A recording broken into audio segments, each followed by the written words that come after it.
ഇല്ലാതെ ഞാൻ അംഗീകരിക്കുന്നില്ല. അങ്ങനെയല്ല, എങ്ങനെ ഞാൻ കണ്ടാലും അത് തന്നെയാണ്. ഞങ്ങൾ അങ്ങനെ ഒരു PR ഏജൻസി അംഗീകരിക്കുന്നുണ്ടോ എന്ന് ചോദിച്ചാൽ വേണ്ട, എന്നാലേ അംഗീകരിക്കുള്ളൂ.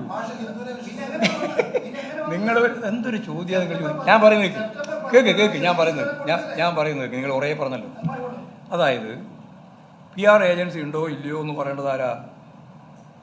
ഗവൺമെൻറ്റാണ് അല്ലെങ്കിൽ മുഖ്യമന്ത്രിയാണ്. PR ഏജൻസി ഇല്ല എന്ന് പറഞ്ഞു, അതോടുകൂടി അത് തീർന്നില്ലേ?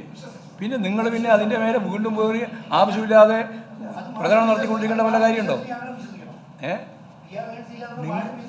ഞാൻ വിശ്വസിക്കുന്നു ഗവൺമെൻറ്റിൻ്റെ ഏറ്റവും വസ്തുനിഷ്ഠമായിട്ടുള്ള കാര്യം അതാണ്. ഇനി നിങ്ങൾ വിശ്വസിക്കാതിരിക്കുന്നത് കൊണ്ടാണ് കമ്മ്യൂണിസ്റ്റ് വിരുദ്ധത കൊണ്ട്, ഗവൺമെൻറ് വിരുദ്ധത കൊണ്ട് അങ്ങനെ വിശ്വസിക്കുന്നില്ല. അത്രയേ ഉള്ളൂ.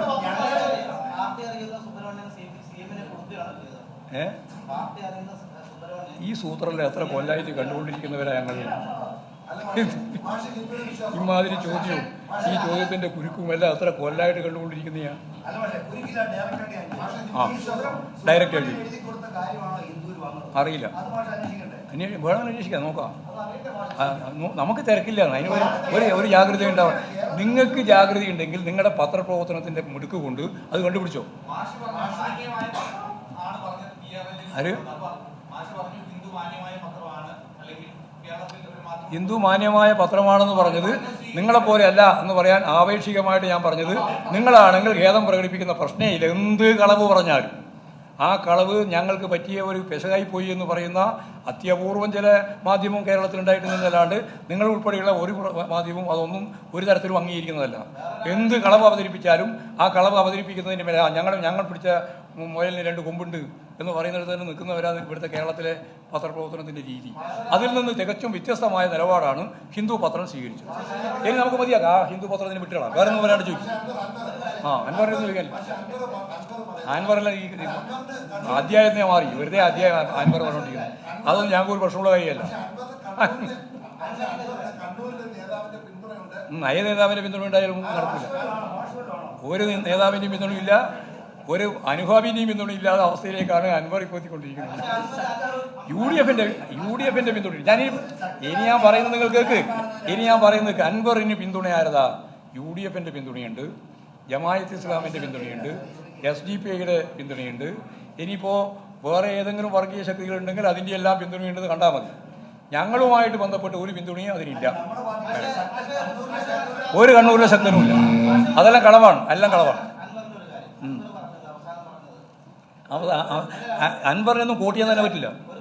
എല്ലാം ഞങ്ങൾ അത് പൂർണ്ണമായിട്ട് ആ ബന്ധം ഉപേക്ഷിച്ച് കളഞ്ഞതാണ്.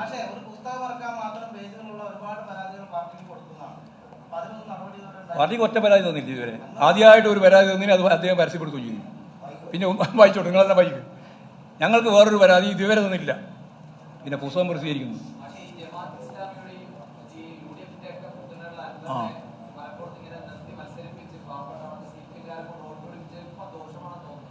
ഇല്ല, ദോഷമാണെന്ന് തോന്നുന്നില്ല.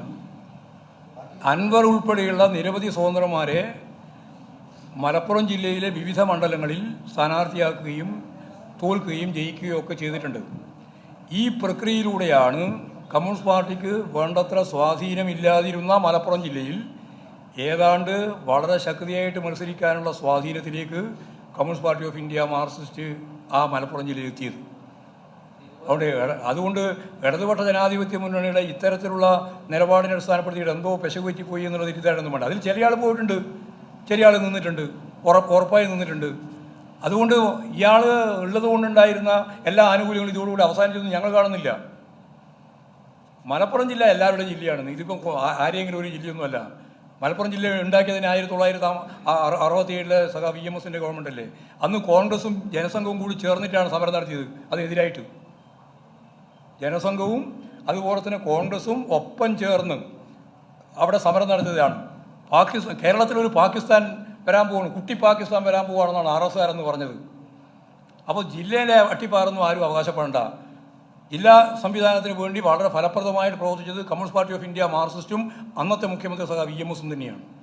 ഒരു പിന്നോക്കം നിൽക്കുന്ന ഒരു ജില്ല എന്ന രീതിയിൽ ആ ജില്ലയെ ഉയർത്തിക്കൊണ്ടുവരാനാണ്. 57 വരെ എന്തായിരുന്നു കേരളത്തിൻ്റെ അവസ്ഥ? മുസ്ലിങ്ങൾ 2ാം പൗരന്മാരായിരുന്നില്ലേ?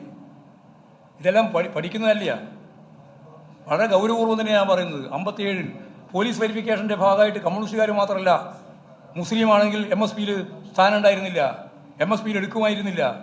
57 സഖ VMSന്റെ ഗവൺമെൻറ്റാണ് അത് മാറ്റിയത്. ഒരു പള്ളി ഉണ്ടാക്കണമെങ്കിൽ 1000 പ്രാവശ്യം നടന്നാലും സാധിക്കുമായിരുന്നില്ല.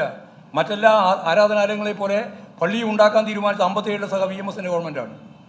അതുകൊണ്ട് പള്ളിയും അതുപോലെ തന്നെ ക്ഷേത്രവും വിശ്വാസവും മലപ്പുറവും ഒന്നും ഉപയോഗിച്ചിട്ട് ഇങ്ങോട്ട് കടക്കാൻ നോക്കണ്ട. എല്ലാ വർഗീയവാദികളുടെയും എല്ലാ വർഗീയ നിലപാടുകളെയും എതിർത്തുകൊണ്ട് തന്നെയാണ് കമ്മ്യൂണിസ്റ്റ് പാർട്ടി മലപ്പുറം ജില്ലയിലും അതിശക്തിയായ ഒരു പ്രസ്ഥാനമായിട്ട് മാറിയിട്ടുള്ളത്. അതുകൊണ്ട് മലപ്പുറത്തിൻ്റെ പേരുപയോഗിച്ചിട്ട് വർഗീയവാദികളുടെ എല്ലാം കേന്ദ്രമായിട്ടാണ് അതിനെ കാണുന്നതെന്നുള്ള ഒരു തെറ്റിദ്ധാരണയും ഞങ്ങൾക്കില്ല. മലപ്പുറം എല്ലാവരുടെയും മലപ്പുറമാണ്. ആ മലപ്പുറത്തെ ഫലപ്രദമായ രീതിയിൽ തന്നെ മുന്നോട്ട് നയിക്കുക വേണ്ടത്. എങ്ങനെ അല്ലെ 87 ഇതൊന്നും രണ്ടും രണ്ടല്ലേ? അന്നത്തെ കാലം മൂർത്തമായ കാലല്ലേ പരിശോധിക്കണം. ഞാൻ ഡൽഹി പത്രസമ്മേളനത്തിൽ പറഞ്ഞിട്ട് അവർ തന്നെ ഇങ്ങനെ നോക്കുകയായിരുന്നു. അപ്പോൾ ഇവിടെ ഇപ്പോൾ ഞാനിപ്പോൾ ഉറപ്പിച്ച് പറയുകയാണ്, ഭൂരിപക്ഷ വർഗീയതയും ന്യൂനപക്ഷ വർഗീയതയും ഉൾപ്പെടെ എല്ലാം ഇടതുപക്ഷ ജനാധിപത്യ മുന്നണിക്കും പാർട്ടിക്കുമെതിരായിട്ട് തിരിയുകയാണ്. അതുകൊണ്ടാണ് ഞാൻ പറഞ്ഞത് ഇതെല്ലാം ഒരു പ്രത്യേക കൂട്ടുകെട്ടാണ്. അതിനെതിരായിട്ടുള്ള അതിശക്തിയായ ജനകീയ മുന്നേറ്റമാണ് കേരളത്തിൽ പാർട്ടി ഉദ്ദേശിക്കുന്നത്.